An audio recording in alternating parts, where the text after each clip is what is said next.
मेरे सामाजिक परिवार के सभी सदस्यों को राम राम। इसमें अब जरा सा भी भ्रम नहीं रह गया है कि पश्चिम बंगाल की सबसे बड़ी खिलाड़ी ममता बनर्जी है और ममता बनर्जी के सामने भारतीय जनता पार्टी का साम दाम दंड भेद कई मायलों में रह जा रहा है। बार बार ये कहा जाता रहा कि असदुद्दीन ओवैसी वो भारतीय जनता पार्टी की बी टीम के तौर पर खेलते हैं। अब वो यूं कहा जाता है चूंकि असदुद्दीन ओवैसी के कहीं भी चुनाव में लड़ने का सीधा सा मतलब हुआ कि मुसलमानों के बीच में एक और विकल्प आ जाएगा और मुसलमानों के बीच में विकल्प आ जाएगा तो जाहिर है कि जो सो कॉल्ड सेकुलर पार्टीज हैं उनका वोट बटेगा और इसी आधार पर एक सामान्य सा विश्लेषण यह है कि असदुद्दीन ओवैसी भारतीय जनता पार्टी की बी टीम है। अब यह अलग बात है कि भारतीय जनता पार्टी की बी टीम असदुद्दीन ओवैसी वो हाथ जोड़ते हैं, गिड़गिड़ाते हैं, निवेदन करते हैं, आग्रह करते हैं, लेकिन सो कॉल्ड सेकुलर गठजोड़ के बड़े नेता, सो कॉल्ड सेकुलर धुरंधर लालू प्रसाद यादव और उनके पुत्र जो उन्हीं के विरासत के आधार पर राजनीति कर रहे हैं तेजस्वी यादव, वो असदुद्दीन ओवैसी को अपने साथ नहीं लेते हैं। पिछले विधानसभा चुनाव में बिहार में असदुद्दीन ओवैसी की पार्टी की 5 सीटें हैं।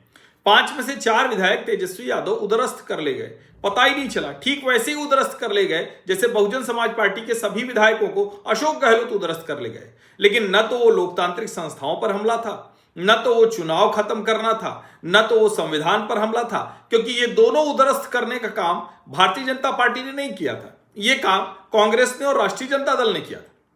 भारतीय जनता पार्टी 77 सीटें जीत कर आई पश्चिम बंगाल में, लेकिन जाने उसके कितने विधायक वो टूट टूट कर ममता जी के साथ चले गए। लेकिन ममता जी ने भी लोकतंत्र के साथ कुछ नहीं किया। ममता जी ने भाजपा के विधायकों को अपने पाले में लाकर उनको एक तरह से कहें कि चाहे जैसे जो भी लोभ दिया हो, डराया हो, धमकाया हो, प्रेम दिखाया हो, लेकिन उन्होंने लोकतंत्र को मजबूत किया।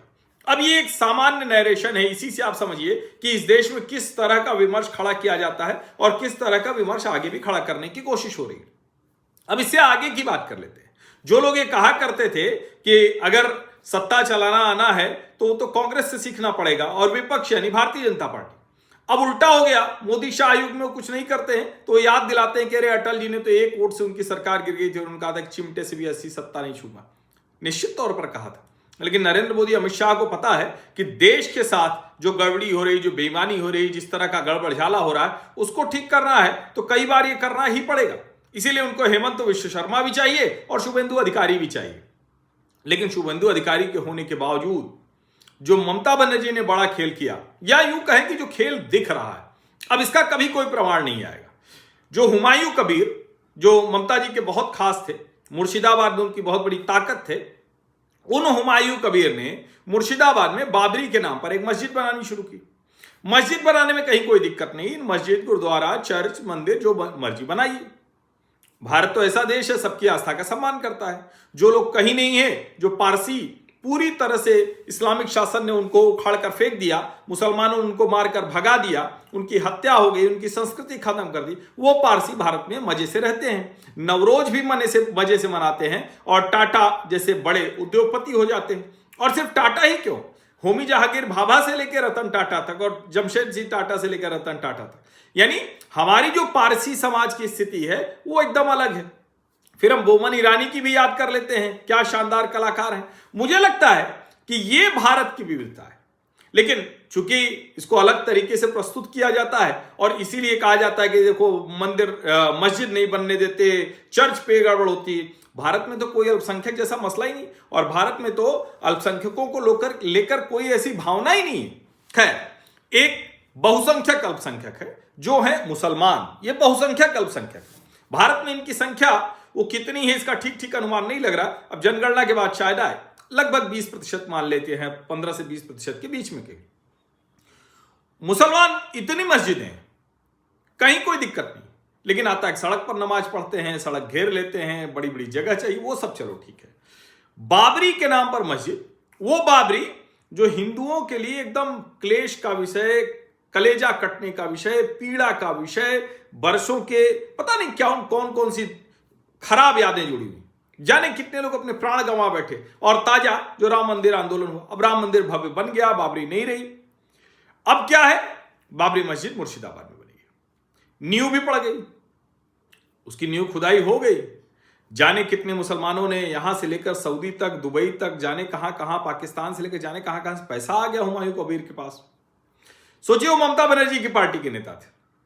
ममता बनर्जी जैसी सख्त शासक, इतनी मजबूत शासक, क्या वो तय कर लेती थी, ये संभव था कि उनके राज में बाबरी मस्जिद बन पाती? लेकिन ना, उनको ये दिख रहा था कि असदुद्दीन ओवैसी अगर अलग से आएंगे तो वो तो एक फोर्स है, एक ताकत है।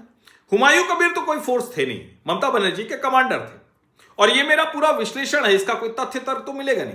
वो ठीक वैसे ही नहीं मिलेगा जैसे हुमायूं कबीर की जो स्टिंग आई है, जिसमें वो बता रहे हैं कि इतने का सौदा हो गया और जाने कितना 1000 करोड़, उस आदमी को कोई 20 करोड़ ना दे, 10 करोड़ ना दे, 5 करोड़ ना दे, लेकिन चुनाव के वक्त कह सकते हैं कि दे, तो दे भी तो उतना ही देगा ना, 1000 करोड़ दे दिया है भारतीय जनता पार्टी ने, ऐसा आरोप लगाया। अब वो भारतीय जनता पार्टी, अमित शाह ने बहुत स्पष्टता से बता दिया कि हम तो साउथ पोल, नॉर्थ पोल हैं, संभव ही नहीं हो सकता जो आदमी बाबरी के नाम पर बनाए, हम बल्कि 20 साल और विपक्ष में बैठेंगे। यह अमित शाह की स्पष्टता है। लेकिन ममता बनर्जी ने खेल तो कर दिया। चुनाव से ठीक पहले हुमायूं कबीर का वो स्टिंग आया, वीडियो आया, असदुद्दीन ओवैसी ने वो तोड़ दिया। ओवैसी और हुमायूं कबीर एक साथ मिलते तो कई जगह ममता बनर्जी को नुकसान करते। जो मुस्लिम बहुल विधानसभा सीट थी वहां उनकी ताकत दिखती। अब क्यों नहीं माना जाए, एक कॉन्स्पिरेसी थियरी साफ साफ दिखती है कि ममता बनर्जी ने हुमायूं कबीर को बाबरी मस्जिद की नींव के लिए तैयार किया। जब सब कुछ हो गया, सारा कुछ हो गया, तो उसको हुस्स कर दिया। यानी मुस्लिम अब पूरी तरह से ममता बनर्जी के अलावा और कहीं नहीं जाएगा। यह पॉलिटिकल प्रोसेस है। लेकिन इसके बावजूद ममता बनर्जी हार रही क्या? तो लग रहा है कि हार रही है। ममता बनर्जी की जो चिंता है वो दिखा रही। और मुख्य चुनाव आयुक्त ज्ञानेश कुमार पूरी तरह से निष्पक्ष चुनाव कराने पर लगे, ठीक वैसे ही जैसे टीएन शेषन और केजे राव कराया करते थे बिहार में चुनाव, देश के अलग अलग हिस्सों में चुनाव। वैसे ही ज्ञानेश कुमार ने तय किया है कि इस बार पश्चिम बंगाल में भी चुनाव होगा। ड्रोन से लेकर, कैमरे से लेकर हर तरह से निगरानी होगी। जो सेंट्रल फोर्सेज हैं वो चुनाव के बाद भी वहां रुकेंगी, वहां देखेंगी कहीं कोई बड़ी गड़बड़ ना हो जाए। ये बहुत जरूरी है, भय दूर करना बहुत जरूरी है, क्योंकि अभी सबसे बड़ी समस्या भय है। लेकिन ममता जी का भय तो समझ में आता है, अखिलेश जी का भय समझ में आता है, राहुल जी का भय समझ में आता है।